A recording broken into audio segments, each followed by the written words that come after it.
Hello दोस्तों, स्वागत है आपका क्वांट विद शुभम में। तो चलिए देख लेते हैं DI नंबर 38। पीडीएफ के लिए आप ज्वाइन कर सकते हैं Telegram channel quant with Shubham. वहाँ सारा पीडीएफ आपको मिल जाएगी सीक्वेंस वाइज। तो फिलहाल आप यहीं से सॉल्व कर सकते हैं इसको पॉज करके। ये पहला क्वेश्चन है, ये दूसरा, ये थर्ड, ये फोर्थ और ये लास्ट क्वेश्चन। ठीक है, तो चलिए देख लेते हैं क्या कह रहा है क्वेश्चन। ठीक है, देखिए आपके पास ए और बी दो लोग हैं, उनका इन्वेस्टमेंट 15,000 और 20,000 दिया हुआ है। अब देखो मैं 15,000 को 15K लिख रहा हूँ और 20,000 को 20K के यहाँ पे क्या है, 1000 है, क्योंकि मुझे बार बार जीरो ना लिखना पड़े। In 2012 A start with initial investment and after 4 month B joined him with his initial investment.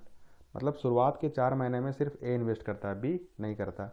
उसके बाद बी आता है, देन आफ्टर ए मंथ्स। अब देखिए ए यहाँ पर भी है, ए यहाँ पर भी है, तो मैं इसको वाई मान रहा हूँ, वाई मंथ। क्लियर? ठीक है, क्योंकि कन्फ्यूजन ना हो मुझे बार बार।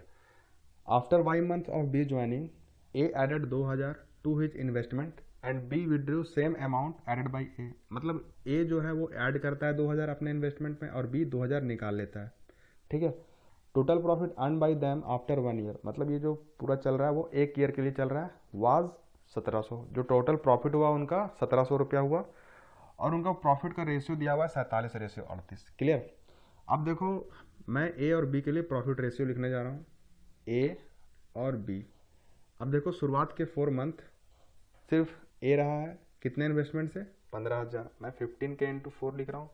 प्रॉफिट क्या होता है, इन्वेस्टमेंट इंटू टाइम। और बी क्या रहा होगा, 0। उसके बाद फिर वाई मंथ्स के लिए 15K इंटू वाई, बी क्या रहा होगा, 20K इंटू वाई। क्लियर? अब वाई मंथ के बाद होता क्या है, ए ऐड करता है 2,000, मतलब उनका इन्वेस्टमेंट हो गया 17K। अब देखो टाइम क्या बचा आपके पास, टोटल 12 मंथ है, 4 प्लस वाई मंथ, ये तो कंप्लीट हो गया। माइनस कर दूंगा तो जो बचा हुआ टाइम आ जाएगा मेरे पास, कितना आ गया, 8 माइनस वाई। मतलब 17K जो है वो 8 माइनस वाई मंथ के लिए लगा। और बी 2,000 निकाल लेता है, तो ये कितना हो गया, 18K। कितने दिन के लिए, 18 minus Y, sorry 8 minus Y. Clear? अब जरा देखना, ए के लिए मैं टोटल प्रॉफिट रेशियो लिख रहा हूँ 15K Y, sorry 60K plus 15K Y, 17K into 8, 136K minus का 17K वाई। क्लियर? 136K और ये 60K, 196K। क्लियर? माइनस का 15K वाई और ये माइनस का 17K वाई, मतलब -2K वाई। ये क्या आ गया, ए के लिए प्रॉफिट रेशियो। क्लियर? उसी तरह मैं बी के लिए लिखूंगा, कितना है ये, 20K वाई और ये 18K into 8, 144K, 144K plus का 2K वाई। ये किसके लिए आ गया, बी के लिए प्रॉफिट रेशियो। ठीक है, अब देखो कुछ लोग करते क्या है, जोश जोश में बोलते हैं प्रॉफिट 1700 है, उनका रेशियो 37:38 है, मतलब 85 यूनिट के बराबर 1700, 1 के बराबर 20, तो ए का प्रॉफिट यहाँ पे 940 हो गया। 47 यूनिट मतलब 940 ए का प्रॉफिट। अब इस प्रॉफिट को 940 के इक्वल कर देते हैं और आंसर लगते हैं निकालने। आंसर निकलेगा ही नहीं, क्यों नहीं निकलेगा, क्योंकि ये जो है, जो मैंने यहाँ निकाला ये चीज़, ये आपके पास प्रॉफिट रेशियो है और हम इस रेशियो को एक्चुअल वैल्यू को इक्वल कर दे रहे हैं। क्या देखो मैंने यहाँ पे 85 के बराबर 1700 किया क्या, नहीं, मैंने बोला 85 यूनिट के बराबर 1700। क्लियर? ना कि 85 के बराबर 1700। 85 के बराबर 1700 नहीं होता है, 85 यूनिट के बराबर 1700। तो यूनिट के इक्वल हम एक्चुअल वैल्यू को नहीं कर सकते हैं। मैंने ये बता रखा है DI नंबर 23 या 24, देखना आप पूरे DI में, वो DI इन्वेस्टमेंट पे ही है पूरा। ठीक है, पार्टनरशिप पे है। मैंने वहाँ बता रखा बहुत अच्छे से कि investment into time profit ratio देता है, ना कि एक्चुअल प्रॉफिट। समझ रहे हैं बात को? तो मेरे पास ये जो आया 196K माइनस 2K वाई, ये आपके पास रेशियो आया, ना कि एक्चुअल प्रॉफिट। तो हम इसको एक्चुअल प्रॉफिट के इक्वल नहीं करेंगे। समझ रहे बात को? तो हम इनका रेशियो ले सकते हैं भले। ठीक है, अब देखो ए और बी का रेशियो क्या है, 47:38। मतलब मैं यहाँ लिख सकता हूँ 47/38। क्लियर। अब ये सही है।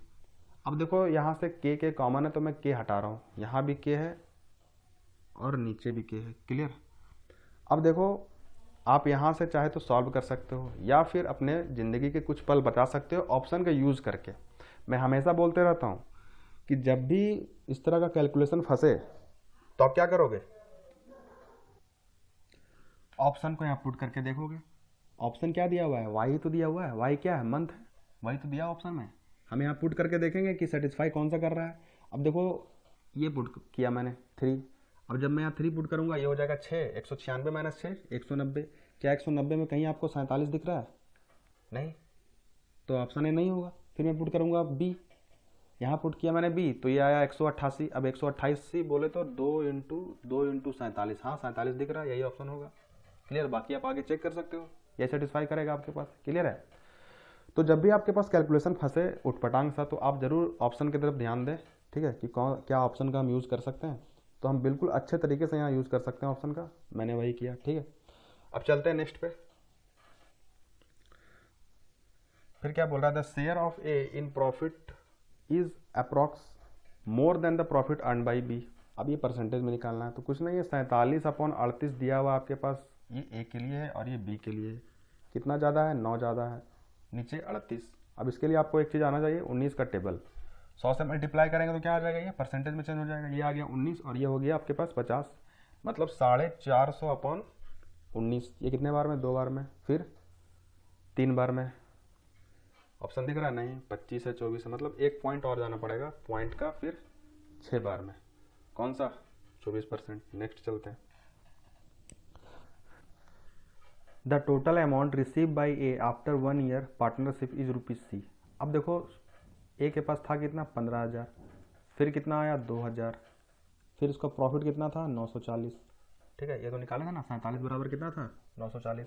तो टोटल क्या आ गया आपके पास, 17,940। यही बोल रहा है कि टोटल जो अमाउंट उसके पास ए के पास आया 1 साल बाद वो कितना हुआ, 17,940। ठीक है, चलिए नेक्स्ट पे चलते हैं।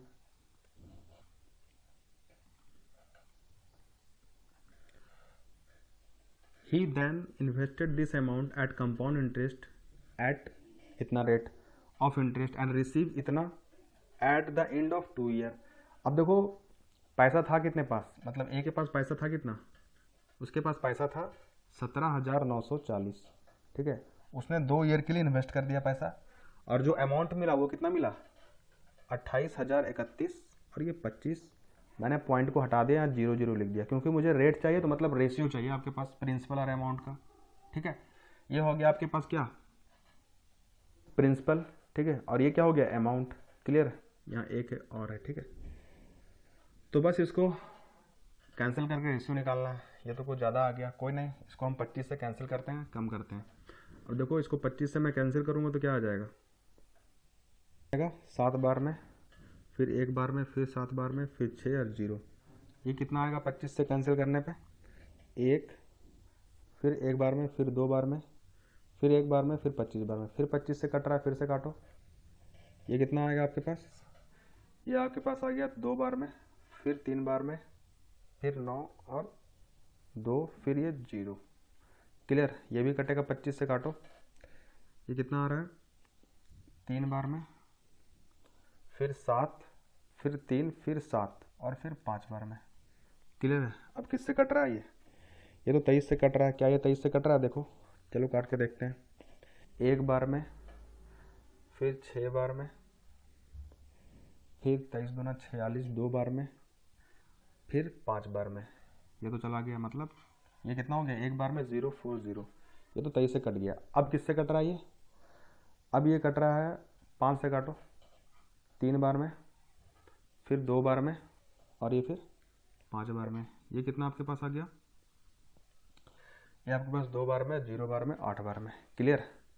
अब ये तो 13 से कट रहा है, ये कट रहा है क्या, ये देख लो, 2 बार में और ये 5 बार में, मतलब ये भी कटेगा आपके पास 1 बार में और ये 6 बार में। मतलब मेरे पास जो रेशियो आया वो 25:16 आया अमाउंट और प्रिंसिपल का। ये कब का है, ये 2 साल का है। मुझे रेट निकालने के लिए 1 साल का रेशियो चाहिए होगा, तो मैं क्या करूँगा, अंडर रूट ले लूँगा इसका। कितना आ गया, 5/4, मतलब 4 हो गया 5 1 साल में, मतलब 1 का इंक्रीज 4 पे कितना परसेंट हो गया, 25%। क्लियर है, बस आपको इसका रेशियो लेना था बस, और कुछ नहीं था। नेक्स्ट चलते हैं। A invest the same amount receive after applying compound interest. ठीक है, मतलब जो कंपाउंड इंटरेस्ट के बाद जो उसको अमाउंट मिला वो इन्वेस्ट कर दिया कहीं और। He invested the amount for 2 year, 2 साल के इन्वेस्ट किया सिंपल इंटरेस्ट में, अब की बार 5% रेट से। तो बताना है इंटरेस्ट बताइए जो मिला उसको। अब बताओ 28,031.25 उसको अमाउंट मिला। ठीक है, यही तो अमाउंट मिला था कंपाउंड इंटरेस्ट के बाद। इसको इन्वेस्ट कर दिया वो 5% पे 2 साल के लिए, तो कितना इंटरेस्ट मिला होगा, 10%। किसका, ऑफ प्रिंसिपल, प्रिंसिपल यही रहेगा ना, क्योंकि अमाउंट यही मिला था उसको कंपाउंड इंटरेस्ट के बाद। तो इसका 10% क्या होगा, बस एक पॉइंट आगे कर दो। कहाँ दिख रहा है, ये वाला। क्लियर, कुछ नहीं था यहाँ तो। बस आपके पास पहला क्वेश्चन मतलब ए निकालना और आपके पास ये डी निकालना, बस यही था क्वेश्चन में, और कुछ नहीं था क्वेश्चन में। ठीक है, तो चलिए मेरे ख्याल से आपको बहुत अच्छे से समझ में आया होगा। ठीक है, तो नेक्स्ट डीआई में फिर मिलेंगे, तब तक के लिए थैंक यू।